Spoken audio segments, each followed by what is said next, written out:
So we good. Oh wait, no, let's start the music too.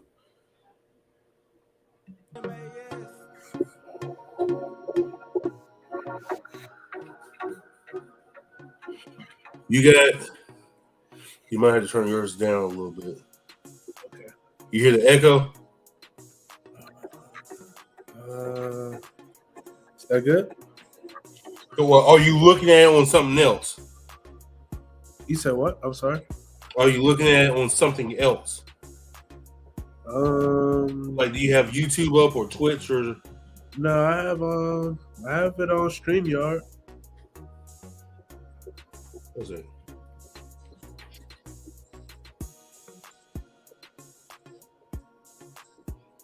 Okay. No, we good. I just heard an echo. That's all. Okay. Or 1 second.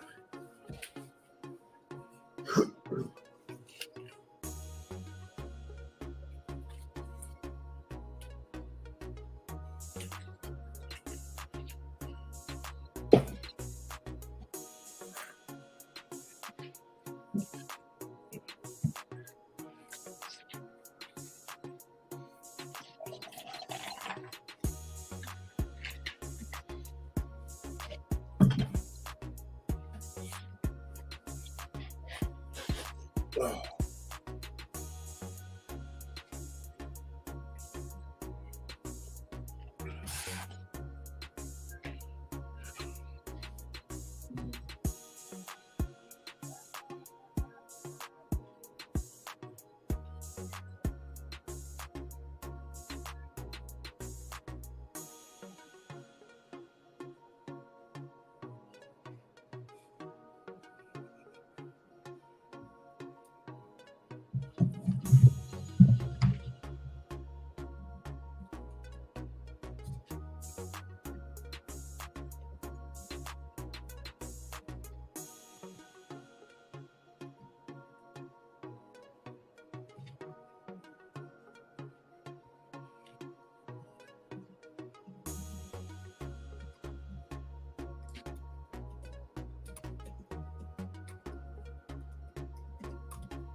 Bit. Or was it? No.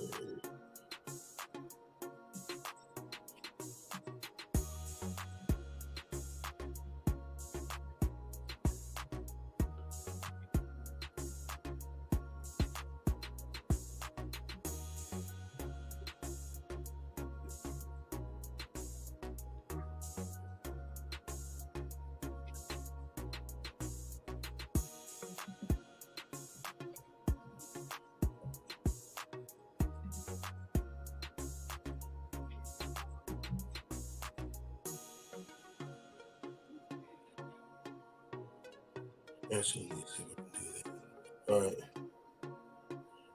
Don't even worry about it. Wait a minute, no, I gotta do that.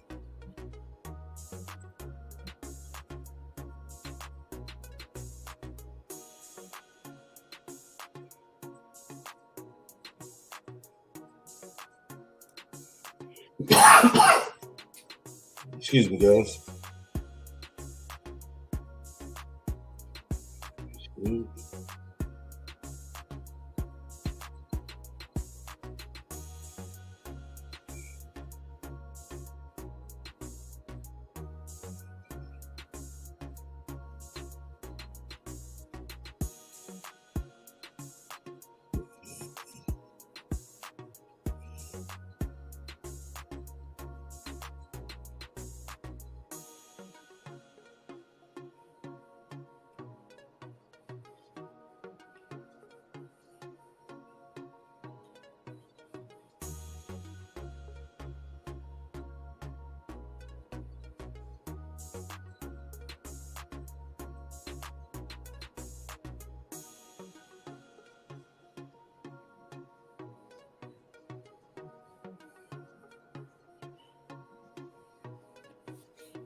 Oh, there you go.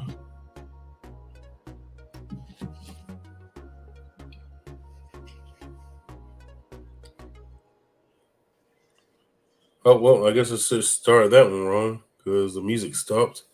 And I'm supposed to be up here, and you already see what it is. Yo, Promise Mangum.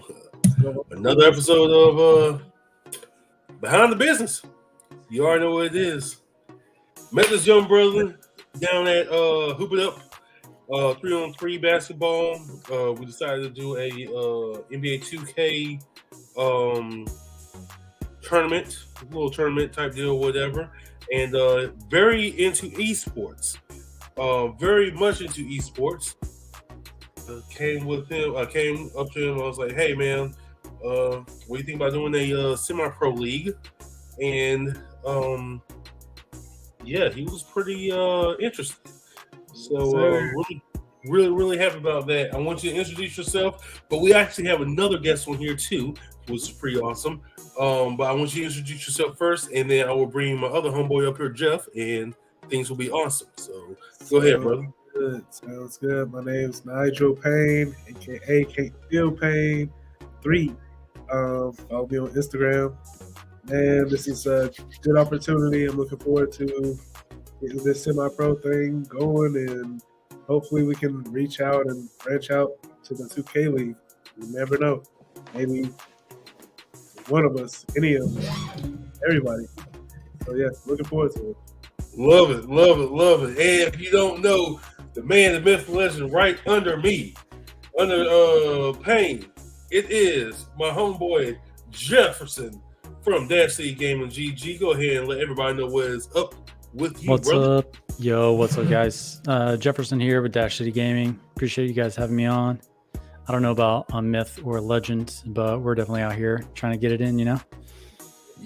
You already know it, man. You already know it. So we're doing real big things. We're trying to, expand our minds on community, expand our minds on esports stuff, expand our minds on building out different platforms, and continue just to grow. Jefferson, he came up here last minute. Literally, I called him a couple of hours ago. I was like, "Hey, brother, can you hop on here real quick?" And he was just like, "Sure, what's up?" Because I ain't even gonna sit here and lie. We are going to have a nice little, let's just say, I won't say a pitch deck meeting, but it's like we're going to build out what a semi-pro 2K league looks like here in the Triad area real quick. Like I said, we only got 20 minutes here, but we're going to get the nuts and bolts of it and then put it together so we can go ahead and try to get some funding for this as well. But first, starting off, I want to lead this one off with Nigel. NBA 2K competition. Like, how did you get into it? What was your like? Why do you love the game so much? Why were you so adamant about bringing out the PS5? What does competition look like to you? What challenges have you encountered right now in trying to grow into becoming a pro player? Okay, so I don't know, just playing 2K like all my life with my brothers and just friends and everybody, that just made me a competitive 2K player. And I don't know, I don't like to lose already. So it's like just playing anything competitive, I want to win. So it just drives me to be, I don't know, better and just the best I can at the game, honestly. And I think I'm pretty good at it, I would say. So I think we got a good chance to make something happen.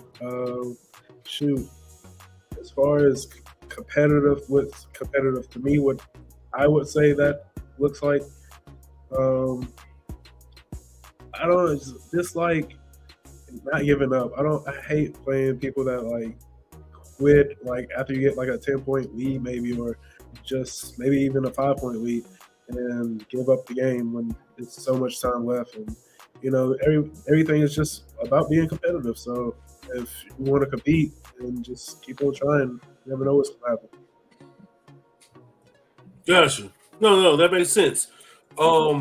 Being, here in the Triad or whatever, knowing that, like, like, cause you play online, right? Yes. You play online.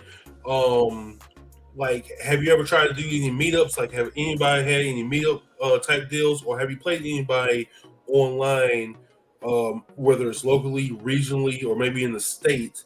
And it's like maybe you've cultivated a relationship or whatever, and try to build up that community that way online. Last year, I was, I don't know, like ranked in the leaderboards pretty high. Like I was like maybe 47-0 and on online play, and this one guy was like ranked 3 in the leaderboards, and he sent me an invite, and we chopped it up a little bit and just got to play 2K. I forget his name. It starts with a D. I could look it up, but I'll look that up as the interview goes on. I mean, the podcast goes on.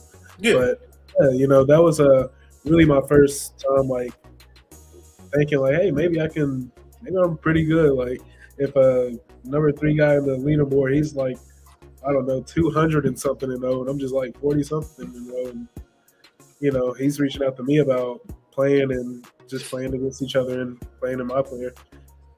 It's a pretty good deal. Excellent. Jeff, you had a conversation about that, or you had a question or anything like that? No, it's just good to see we've got a competitor on and seeing the potential through the eyes of somebody who wants to compete. You and I were on the backgrounds of we're always trying to put a whole platform together or doing market research, running the promo plan. How do we build a team? What league do we want to be in? Finding rules is pretty easy. Making sure we're in compliance is pretty easy to find. But then the launching and promoting and managing the league, that's the tough part. So it's always good to find the competitors out there and then the people who love the game or love the community so much where, they're just looking for their role within it. That's where you and I come in. So it's just cool to find some competitors. We, if nobody knew, Promise and I used to host a weekly 2K night at the what rec center was that?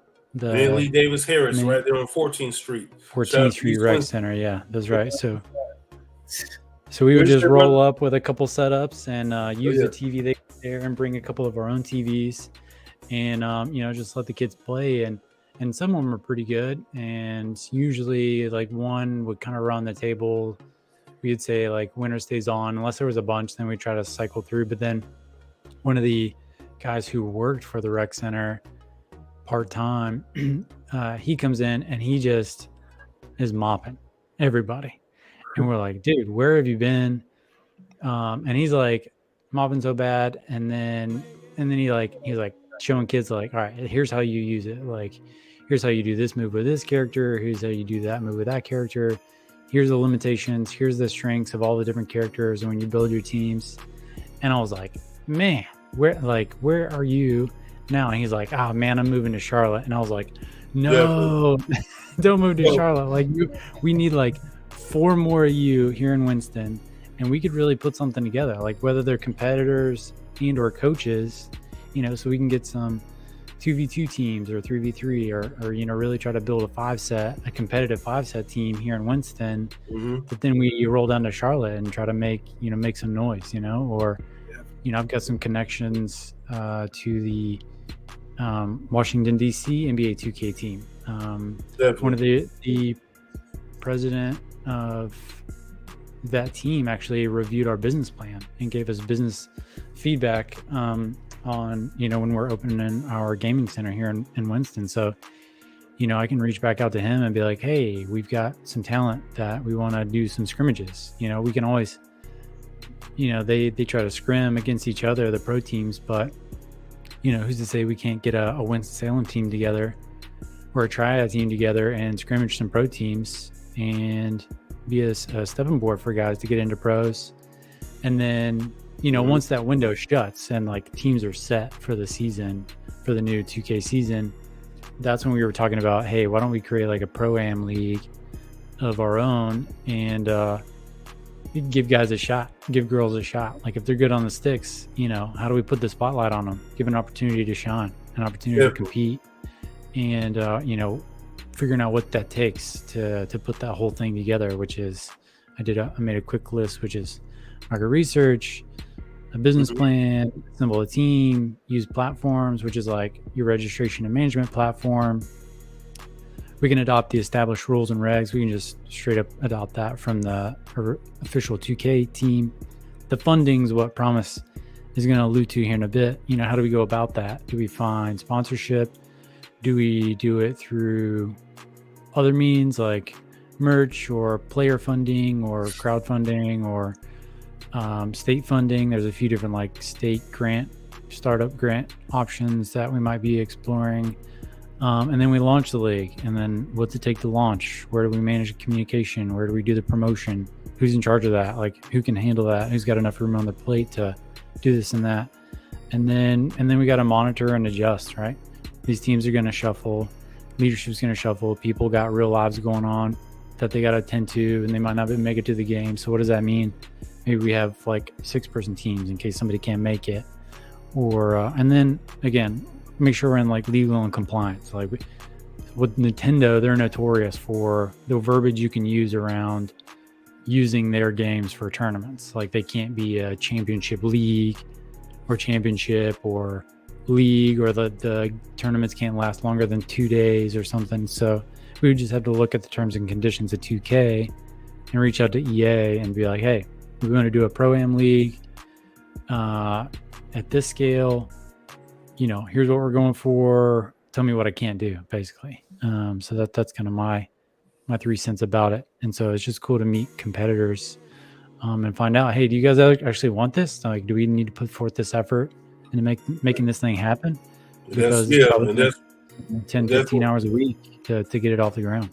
Definitely. And that's why I was going with the growth in the triad, because it's like if you're playing online, you're doing things, you're building up the community, you're building out this ecosystem and stuff. But yeah, still people don't have a central location of playing, or if they're playing online, it's not necessarily a team effort because hey, I may show up on here, I may not, or whatever. It's no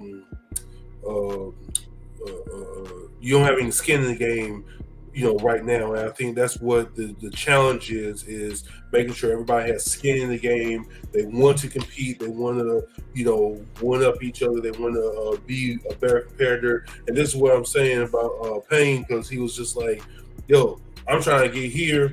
But at the same time, it's like there's no clear way of getting there. And then, like I said before, going down there to the VMGT down there at NBA 2K Day and asking, people who are actually in the NBA 2K League, and it's like, yo, so how you do this or whatever? It's like, you just got to play.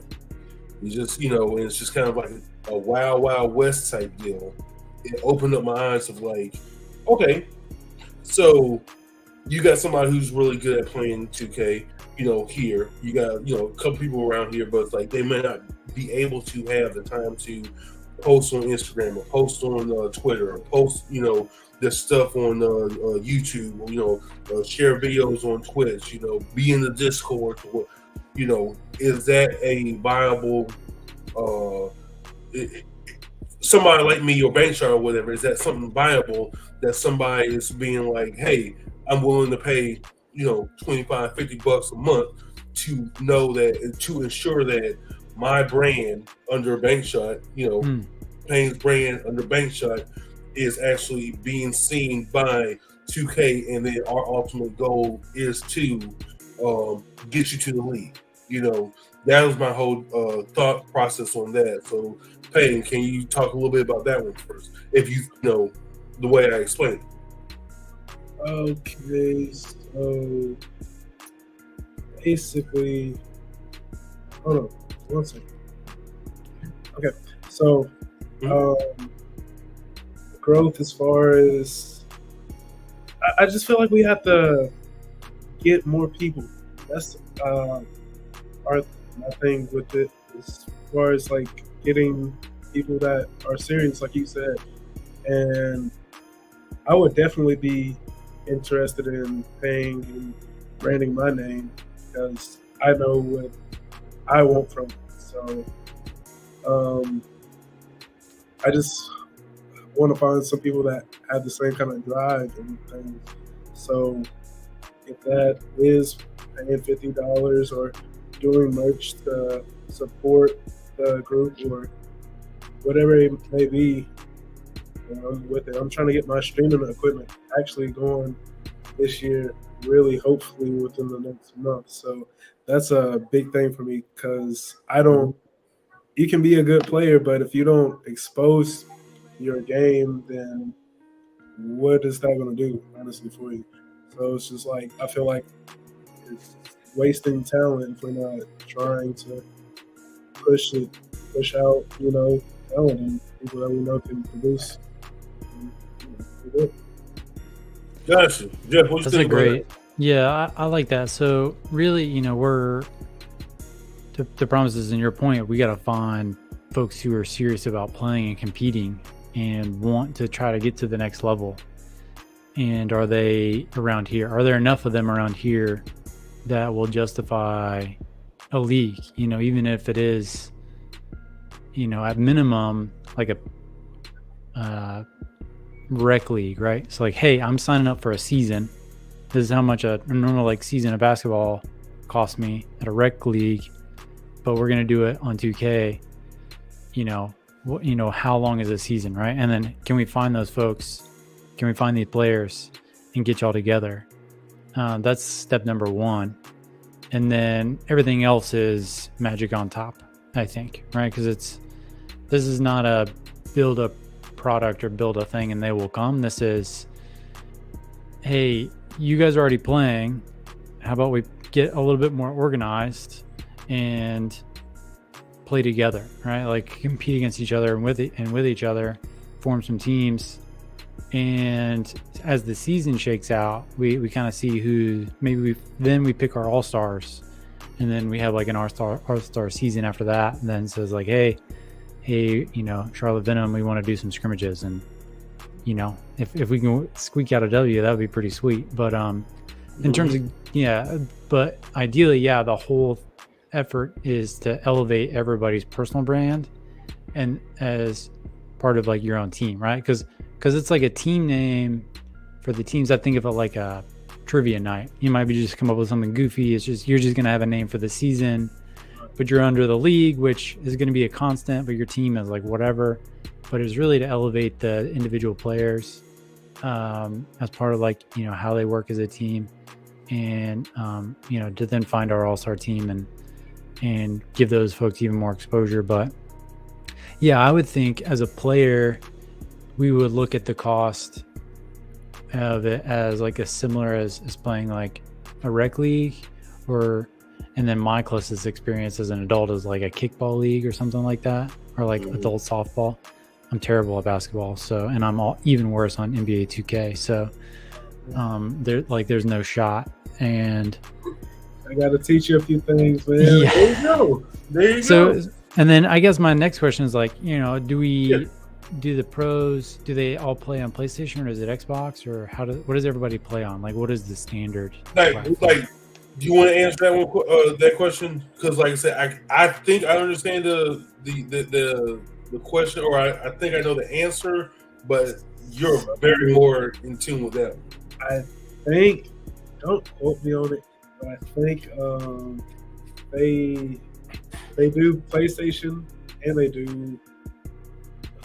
I don't want to say. Yeah, I feel like they just really honestly do PlayStation 5, because that's what I usually see when I'm watching them play in the 2K leagues. Either like a PlayStation 5 and a monitor. Yeah. Yeah, I haven't really seen that Xbox. They use like the computer monitor because they're higher frames. Yeah. So you get the max frame. You get that 120 frames off of a computer monitor, and they probably got some Bluetooth like head buds in, or some headset plugged into their PlayStation. So we don't need like sound coming out of the TV. But unless it's like a 120 frame TV monitor or TV, which are usually 30-40% more than a regular TV, they typically use a gaming PC monitor, and then run the PlayStation through that, and then they have their Elgato or their capture card off of that, so that they can pull everybody's screens into kind of like what we're using today into like a platform like that, so that we can like pivot to the different screens. Hold on a second. Gotta make this disclaimer. I'll put this right here. What we got? Now, remember, we are just trying to figure this out. Okay. Does somebody have some comments? What's going on?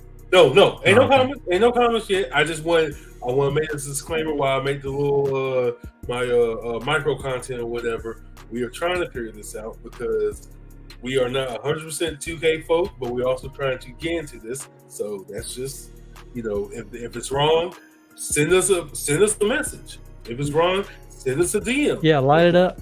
Like let us know. We're trying to figure it out.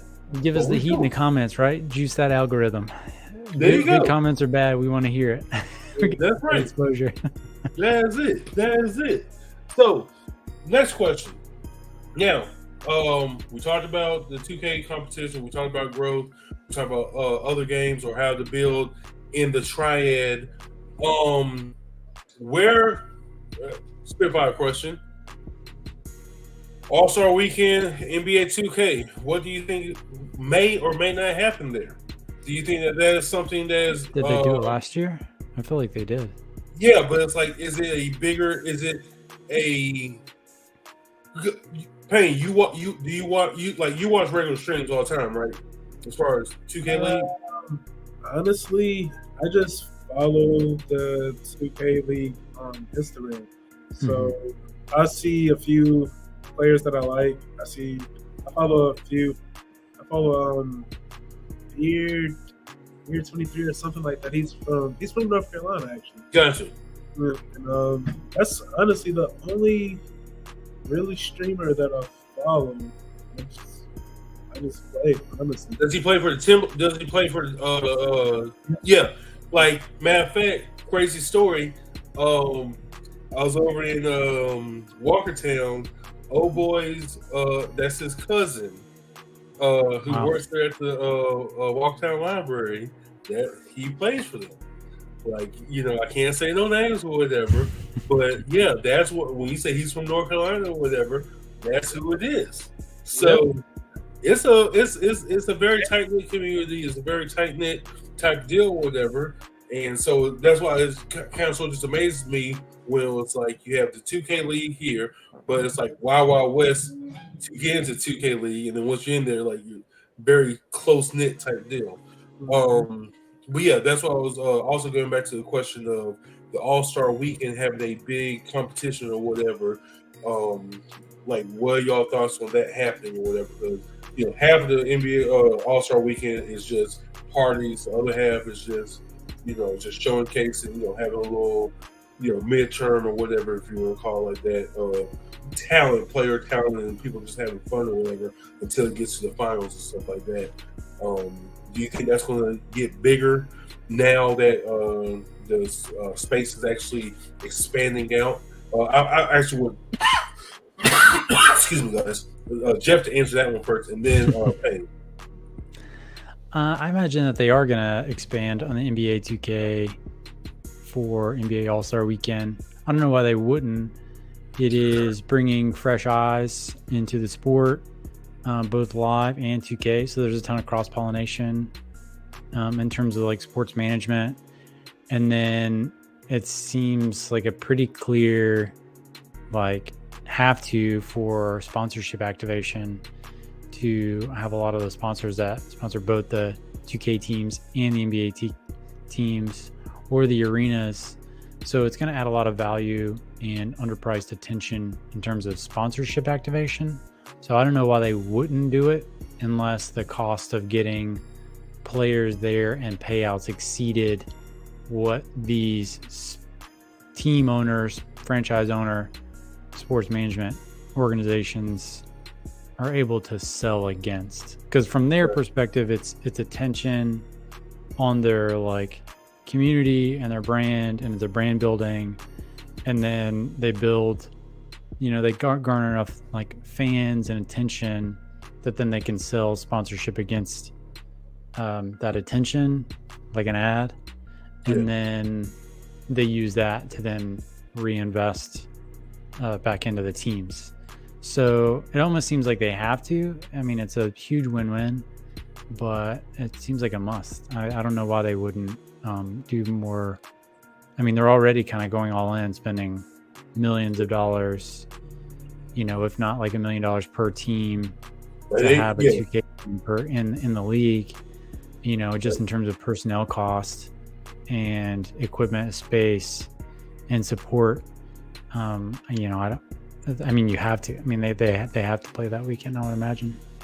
I wonder, I guess my question is really like, I'm curious what the time commitment is for the pro players, for the NBA 2K pro players. Are they like playing at home and then just like practicing and scrimmaging against like pro level players like all the time, and they're like running through practice like, actual, real life players? I mean, they do run through drills and strategy and tactics, and because they are teams of 5. Yeah. That if they're playing like that pretty regularly, and then they get, they fly them in or travel everybody in for these competitions, and then they go back home. I wonder if that's how that works. It's pretty intense. Like, Payne, you want to talk about it real quick? That was the question. How they practice and what their commitment is. I was wondering that as well. But as far as the All-Star Weekend, okay, I feel like it has to expand because it's so many gamers, little kids watching the streams, adults watch the streams, probably old people watch streams. I mean, it's an expanding thing, and I feel like, I don't know, the players, like, a lot of people want to be good at this game. It might not be people that we know close around, but around the world, it's a lot of people that want to be as good as these streamers. And when you get the chance to even play streamers on 2K and stuff, that's a fun experience. Just to get a chance to see what that feels like. I don't know, playing someone of a higher caliber. So as far as All-Star Weekend, it has to expand. I'm sure it's going to be, it might not be within the next 2 or 3 years, but within the next 5. And I feel like I heard that colleges are giving out scholarships for games and things now, so the gaming world is definitely going to expand. We keep on playing, sure. One of the things I was thinking about is it may expand into the now maybe not ESPN Plus, but I think there's a bigger reach on the linear side of TV, even if it's streaming, but the linear side of TV,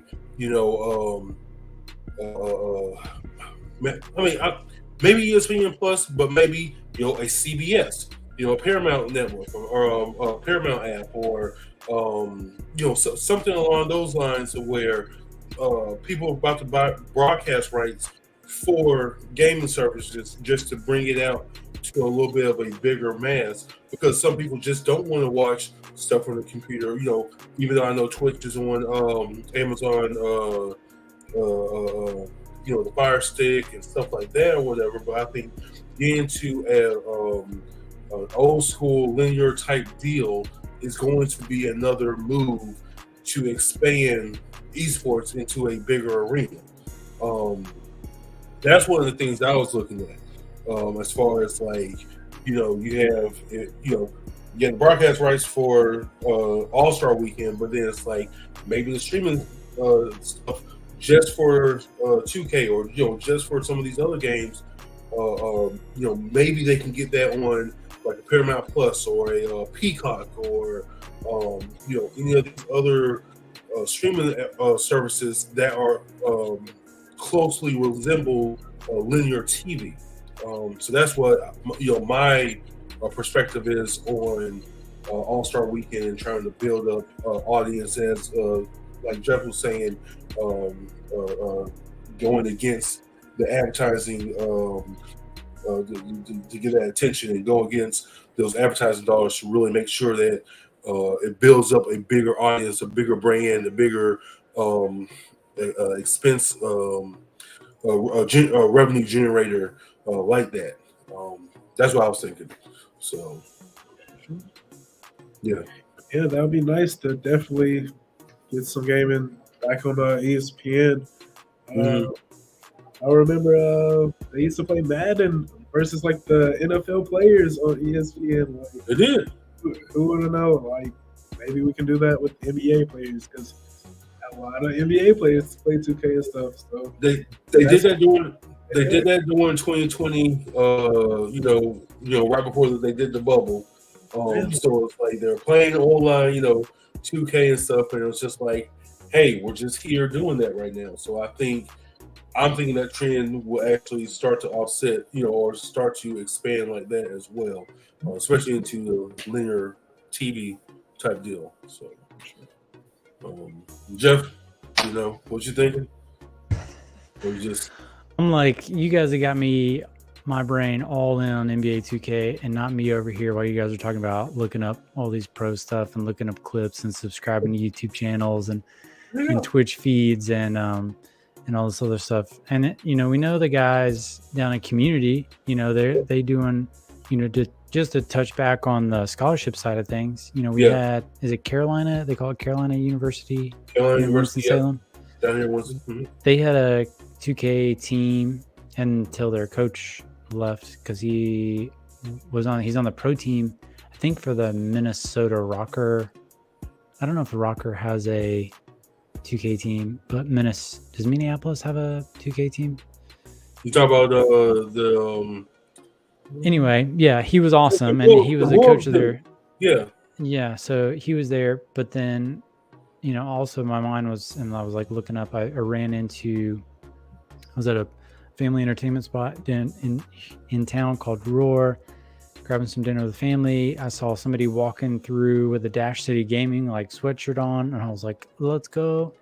And then I talked to them, and they were like, oh, let me introduce you to my friend. He's one of the esports coaches for Columbia University. And I was talking to him. He's like, oh, like we have a Call of Duty team, we've got a Valorant team, we've got a CSGO team, we've got a Rocket League team. And he was like, oh, we got 2 esports spaces at Columbia. And I was like at Carolina. I was like, what? I was like, how come I don't know about this? Like, obviously everybody knows UNCG has a sweet space. I hope they would with a couple $1 million. High Point's got some esports stuff, which basically they got a donor to buy some nice computers and stick into a lab space that was already there. Not to sling mud, but it could be better. And then WIG doesn't have one yet, but the rumor is they're trying to get some stuff. They have an esports club. But yeah, I mean, people are out there, but it's like, how do we get them together? And to the scholarship point, again, tangents, right? Like we can just find how big these platforms are and how much different opportunity there is. But really is, there's also school opportunity. Like if you're a high school player and you're really good at 2K, how can we help? And then also there are scholarship opportunities at a ton of HBCUs, at D3 schools, at D2 schools, even at some D1 schools now, there's scholarship opportunity to play NBA 2K. And so if you don't know about them, just look them up on Twitter. I mean, they're like trying to give this money away. They're trying to find players. They cannot find enough players. It's crazy.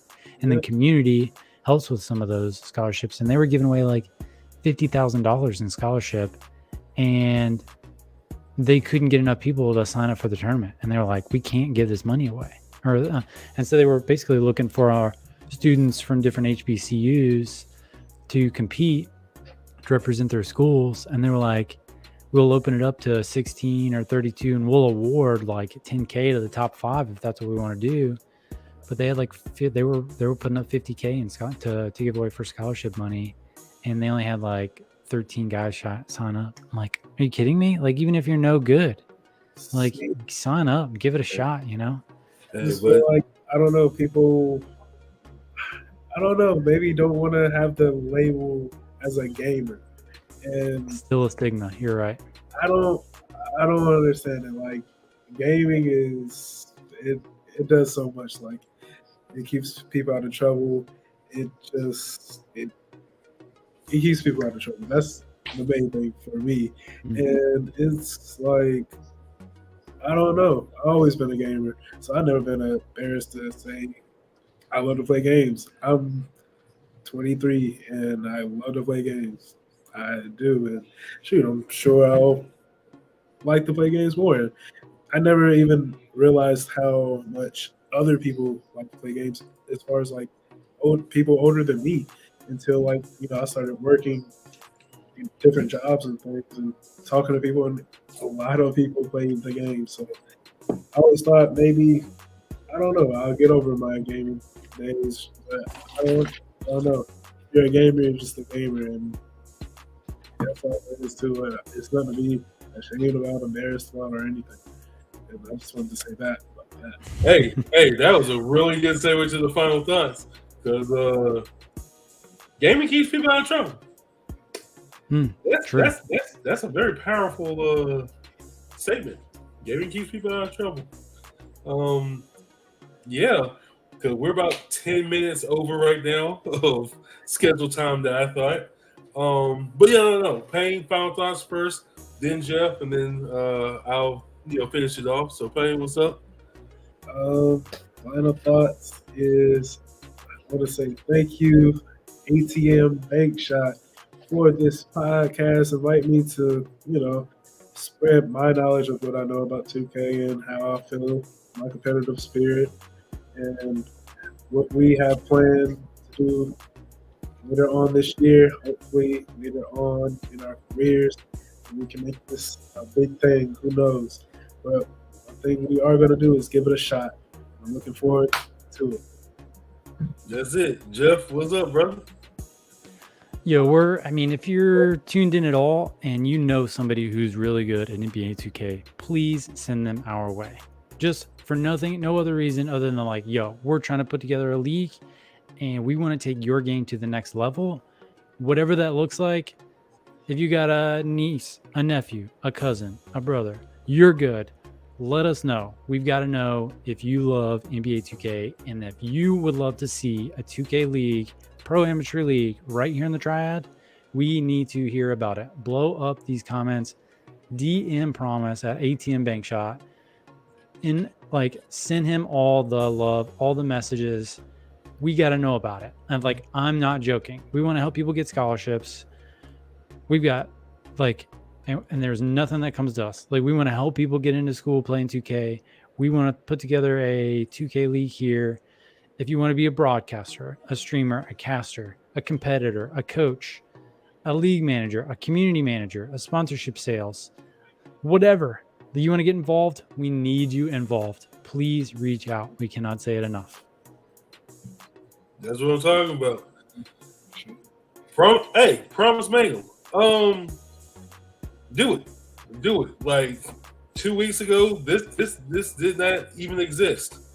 I talked to Jeff about this 4 weeks ago, and it was like, hey, let's just go ahead and do it. Did it a couple times, and it's like, hey, behind the business, because we have to figure this thing out. But being behind the business is how you keep growing. So that's my final thoughts. We have to just make, you have to do stuff, make it happen, and be able to pivot. But it's like having people come on, Payne, Jeff, everybody who's been on the show so far, and just give expertise, or give opinions. Even giving opinions, the educated opinions actually helps grow and think, and you start to think outside the box or whatever. But yeah, you have to do that. You can't just stay closed-minded. So that's my final thoughts of the night for that. So yeah, next week we will have another special guest on here. She's pretty awesome. You will see it who she is. She is definitely somebody to be reckoned with. She's doing her thing. I'll just say it like that. She is doing her thing. I'm very excited about that as well. I'm very excited about tonight's episode because, this was on the strength of showing up and a true gamer. Payne said, "Look, I'll bring my PS5. I ain't gonna listen to that PS4. What type of crap is that? Let's get a PS5 out here. Let's go. Let's do some competition." And it turned out to be awesome. So, just having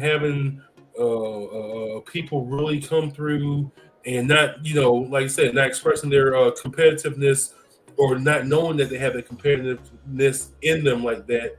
And then for us to see that and be like, yo, let's go ahead and just do something a little bit better. Let's go ahead and just grow a little bit more or whatever. That's what it's all about. Community, man. Community. Promise Mangum, Bankshot, Behind the Business, Jeff, Payne. You already know what it is. See y'all next Wednesday, 8:30. Y'all be easy. Take it easy, man. Oh, yeah. Nice. Thanks, guys.